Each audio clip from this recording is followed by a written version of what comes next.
How many times in this life have you told yourself, I'm never going to do that again. I'm never doing that. I'm done. I'm done. I'm done. Only to find yourself a few hours, days, weeks, or even months later back doing the same thing. How many times have you told yourself, I'm going to change. I'm never going to be that person again. I'm not going to do it again. And yet you do it again. It has been my experience as a professional therapist over the past 28 years that many individuals, they want to change, but they often fall back into old patterns. Part of the reason why is change requires a significant amount of effort on our minds, our bodies, our thoughts, and our emotions. So if we want to create change in our lives, then we have to become more intentional.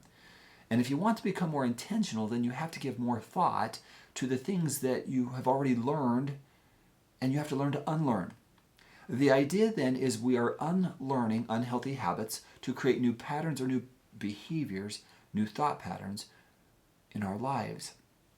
So if you are a person who wants to change, one of the core things I'm going to invite you to do is to pause and reflect on the things that you're trying to change and understand that the change process is something that you do intentionally.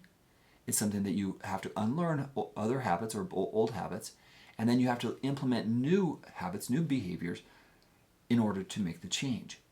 You also have to be prepared for when things get difficult because old patterns want to come back into play.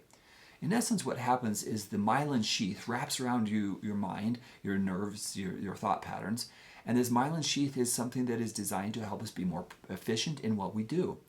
As we try to create new patterns, old patterns are like, wait a second, this is how we used to do it. This is how we do it. What are you doing?